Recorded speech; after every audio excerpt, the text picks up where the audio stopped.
Mining authorities to revoke 3,000 mining titles. Oil trades rarely higher amid patchy vaccine rollouts, plus benefits of petroleum industry bill in focus on the program today. This is Business Express on the network service of the NTA. We are reaching you from Abuja, Nigeria's capital. I am Musa Abubakar.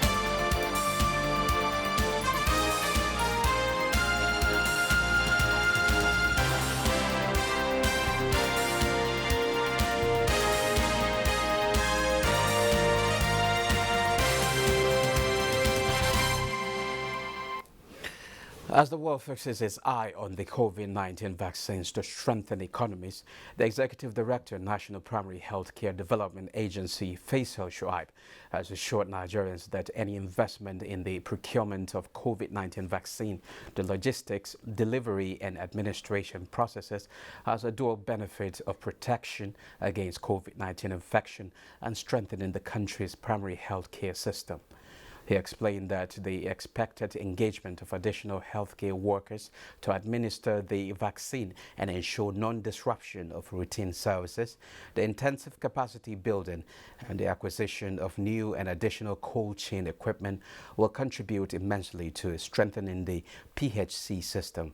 He assured Nigerians that the federal government is committed to securing the much-needed COVID-19 vaccines, taking into consideration safety, efficacy, cost, and required logistics to stop ongoing community transmission of the virus. Now, Transmission Company of Nigeria, TCN, says it has the capacity of transmitting 8,100 megawatts of electricity at the moment, while working towards improving further. The transmission company, in a statement, said localized outages and load shedding have nothing to do with TCN because the transmission unit, though has such capacity, can only take the quantum of power generated, which in turn depends on what the distribution companies discuss can take per time. The statement said TCN Grid Network has the capacity of 8,100 megawatt even as it continues to work towards completing ongoing projects to further increase its capacity. The transmission company, however, admitted that it is a fact that TCN has pockets of challenges as with every other participant in the value chain. Ahead of court announcement of the amount payable as compensation to communities in the Niger Delta over oil spills, Media Relations Manager of Shell Petroleum Development Company, Bamidele Odugbe-San, told the news agency of Nigeria that most leaks from its operations were caused by vandals. The court found Shell liable for pollution of farmlands and fish ponds of 4 farmers in the Niger Delta. In the landmark decision, the Court of Appeal in The Hague on Friday ordered the Nigerian subsidiary of Shell to pay compensation over the 2008 oil spills in Oruma in Bayelsa, Goi in Rivers, and Ikot Ada Udo in Akwa Ibom states. Now, oil prices edged higher on Monday after a weak start, holding on to the past 3 months of gains, although patchy coronavirus vaccine rollouts, new infections and discovery of new variants are keeping a lead on prices.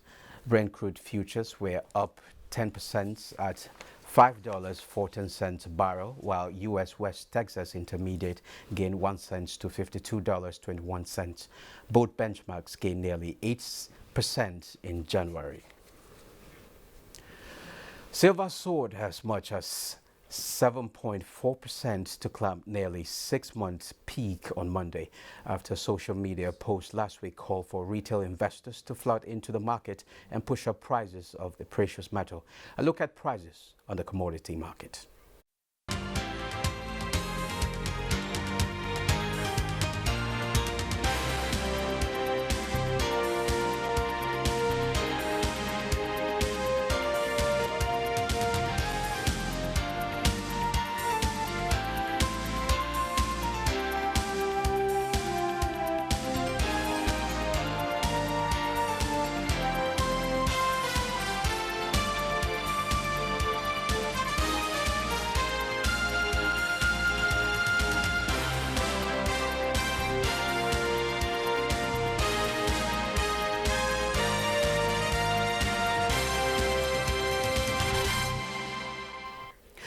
Now, the much anticipated Petroleum Industry Bill, PIB, is on the path to becoming law as it is currently at the committee stage at the National Assembly, one of the final stages of a bill before it is considered and passed.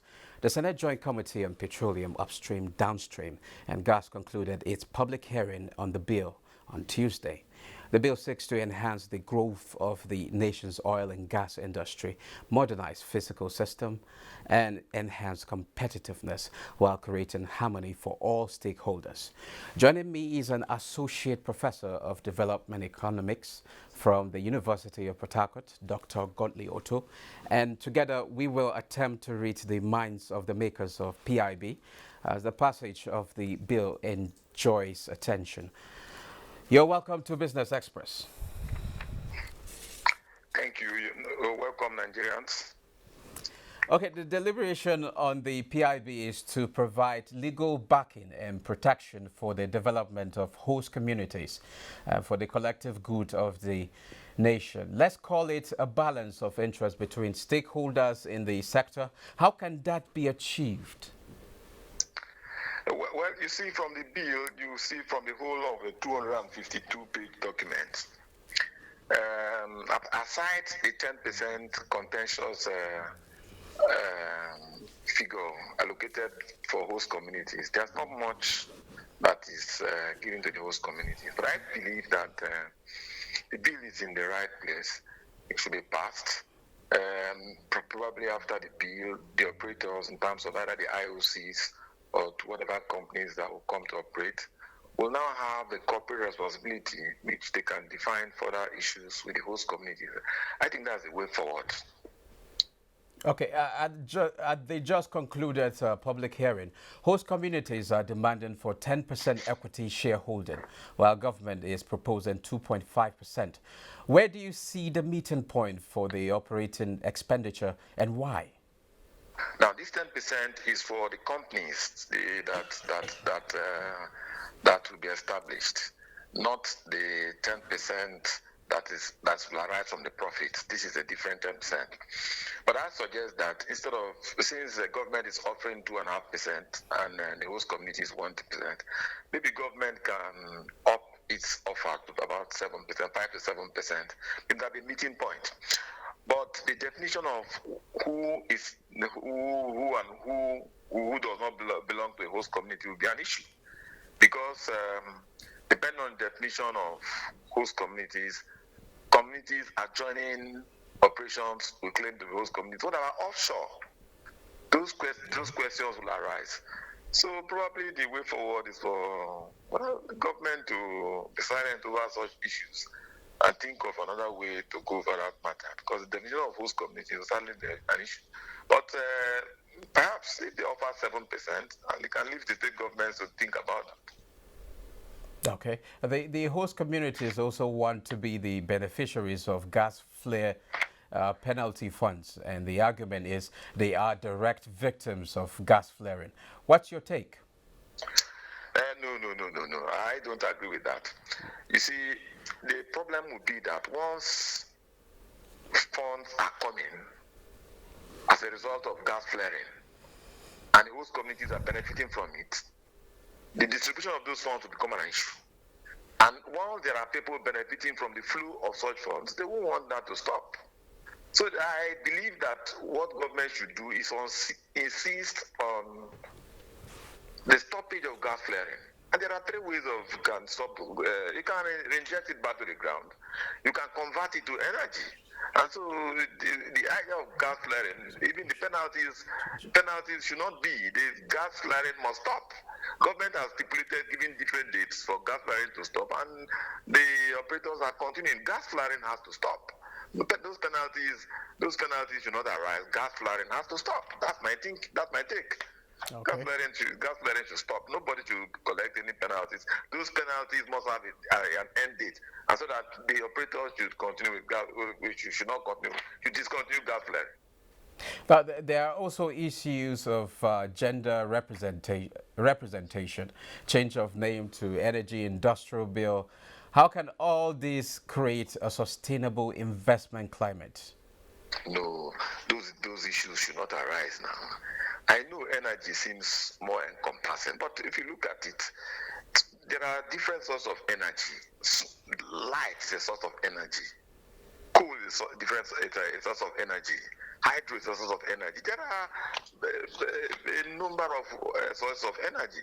But here the interest is on gas and oil. That's petroleum.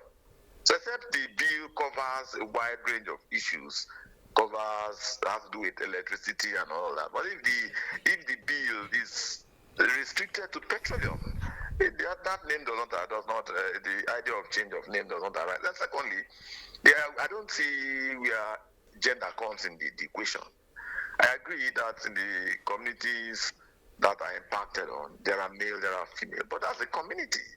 And once the community is a community, it should not be, once you begin to introduce gender issues, then you're no longer dealing with economic issues, you're dealing with an entitlement mentality. Then everybody comes to claim why it should be entitled to it. Then once gender comes in, then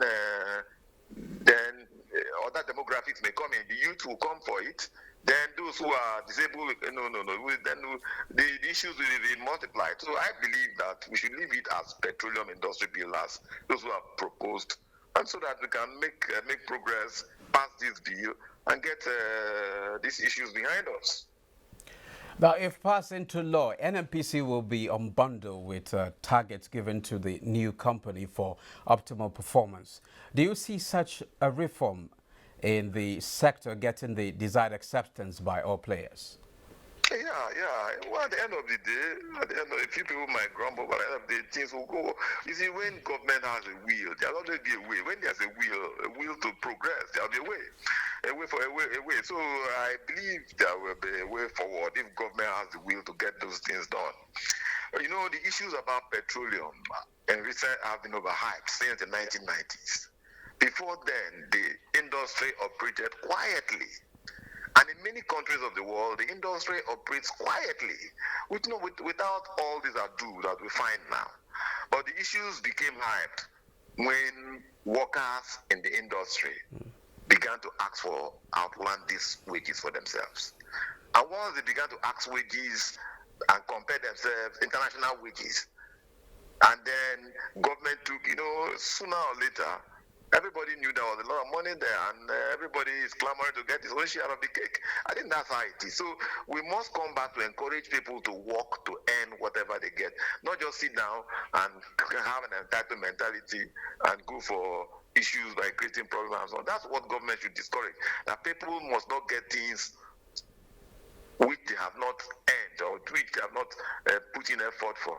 That way, they have the opportunity to whatever they're doing. So I think that if government has a will, the bill can be passed, and thereafter, other issues can be taken care of. Okay, after now, what next then? Hello? After now, what next then? Yes, I think that first and foremost, if the bill is passed, there should be provision in the bill to accommodate minor issues. For example, if a company is to mine or drill crude oil around the community, it should not keep its workers living like lords and expect the whole community to be living in abject poverty. No. First and foremost, the operations of the oil company around the community will create inflation in that community because of the spending power of its workers. But you see, if one way government can go about it is to, if it's possible, arrange some of the taxes that they will get from that oil company to use to fix either the road, the infrastructure of the community, adjoining community. And it should not be such a thing that you give the money to a chief or something. The community itself should show that it is operating, that there's an iron company operating there. There should be roads, good roads. There should be good source of power. There should be efficient water supply, drainage, and the community where there's crude oil operations going on. Okay, thank you very much, Mr. Godly Otto. I'm afraid we have to leave it there. Godly Otto, Associate Professor of Development Economics from University of Port Harcourt. You're welcome. You're welcome. You're welcome. Thank you. Now moving on. Nigeria is on the right path in the implementation and actualization of the National Sugar Master Plan with the establishment of the National Sugar Institute (NSI). Minister of Industry, Trade and Investment Adeni Adebayo expressed this optimism at the inauguration of the new institute in Ilorin, established by the National Sugar Development Council in partnership with the sugar operators. It carries the expectations of creating over 100,000 jobs. And the Nigerian Sugar Institute is one of the key instruments for ensuring its sustainability. Meanwhile, the Nigerian Stock Exchange, NSE, has emerged the best performing stock exchange in Africa after closing the month of January 2021 in green territory. Let's join Bosede Abel for a review of last week's capital market activities. Hello and welcome to the market review for week ended 29th January 2021. I am Bosede Abel. The NSE All Share Index and market capitalization both appreciated by 3.442% to close the week at 42,412.66 with market capitalization at 22.1 trillion naira.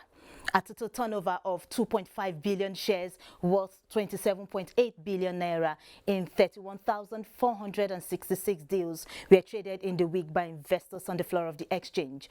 All other indices finished higher with the exception of NSE Oil and Gas, which depreciated by 7.25%, while the ASM and the NSE growth indices closed flat. The financial services industry led the activity chart with 1.4 billion shares valued at 12.6 billion naira traded in 14,324 deals. The conglomerate industry followed with 363.2 million shares worth 821.4 million naira in 1,722 deals. The third place was the consumer goods industry with a turnover of 220.7 million shares worth 3.9 billion naira in 5,952 deals. The top three equities were Transnational Corporation of Nigeria, Union Bank of Nigeria and Zenith Bank. They mutually accounted for 633.2 million shares worth 5.6 billion naira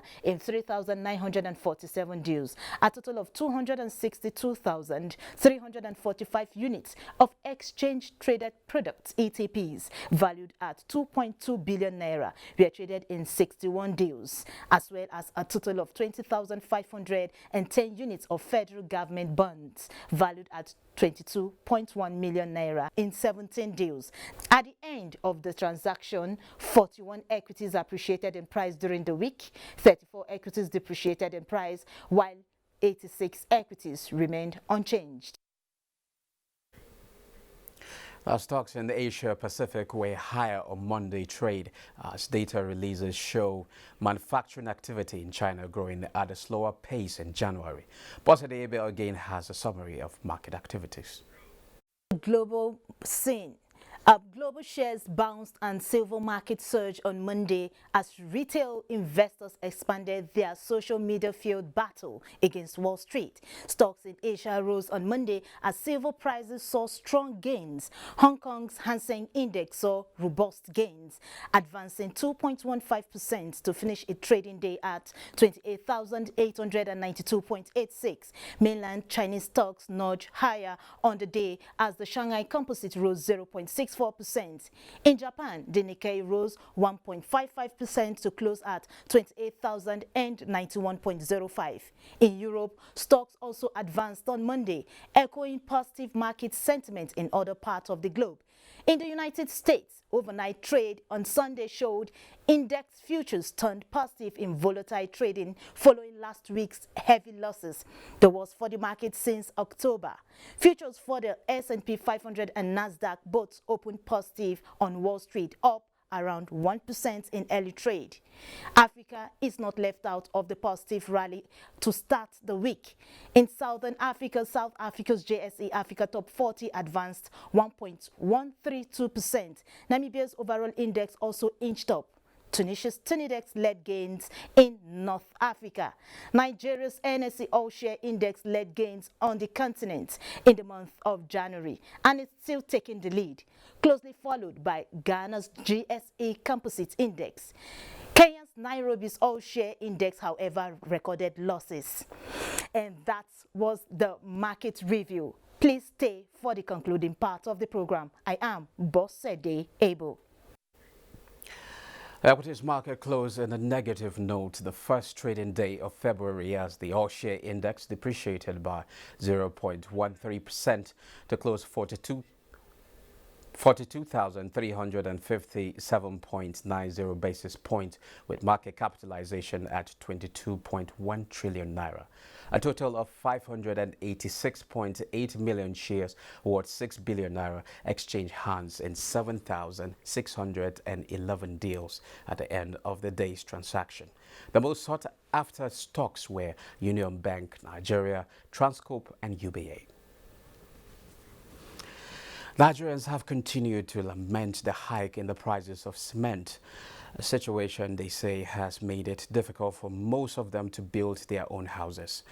John Paul Olumona, who visited some cement depots in Oyo and Akwa Ibom state capital, reports that the dealers are complaining of low patronage, even as federal government makes moves to regulate the price.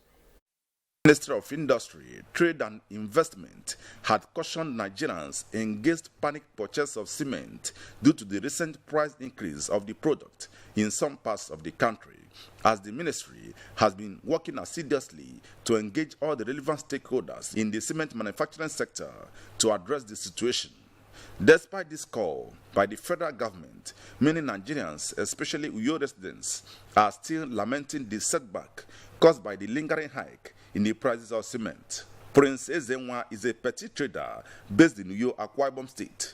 He started his building project in September 2019 with his monthly contributions, but was forced to stop the project immediately the price of cement increased from 2,500 naira to 4,000 naira in November 2020. Monthly, I'll go and invest on that place, 25,000 of 10 bags. Now you cannot use 25,000 and buy 10 bags again. Now you are using like 40,000 to buy 10 bags, and whenever you are doing it, it's going higher. So I believe that whenever the federal government do such thing, every year, even me, including me myself, that stop building what I'm building, I can easily go back again and also to do well. There are many other Nigerians like Princess Enwa who are hoping that the federal government will regulate the prices of cement to enable them become house owners. All overnight, just because there was a lockdown, we are now buying 3,000, 4,200. It's even better now that I think it has come down to 3,900. Ordinary people don't have money to do businesses, to buy licenses, to take shares. It is the government officials that are taking these things in disguise. Bring the price of the cement so that we can build the house. Because now, as we do now, we cannot build the house. If you have 1 million naira, you cannot build a house. I want federal government to intervene. Let the price of cement go back to its normal price so that everything will start to function well again. The people that abandon their project can commence again so that our market will move well. Initially, we make much profit. We bought cement at the rate of 2.5. Then it sold at 170 per 90s.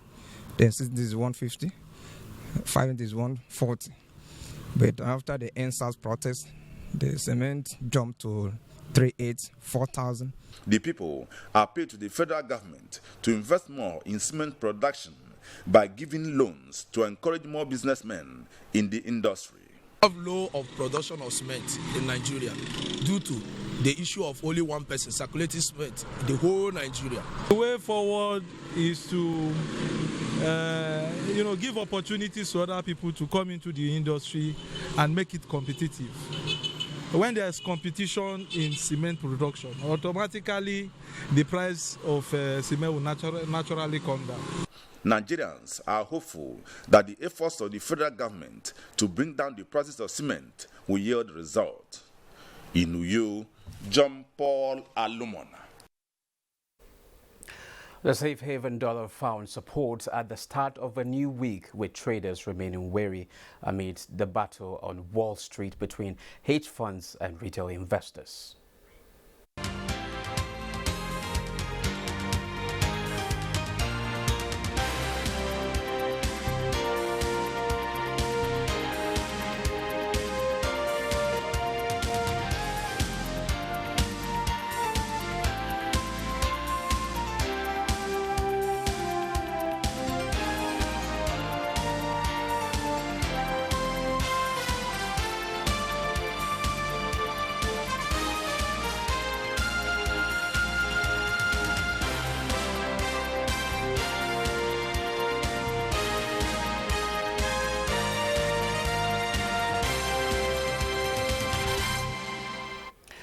This is where we end this episode of the program. Don't forget you can access this and all previous episodes on YouTube, and you can also communicate with us on Twitter, and the handle is NTA News Now.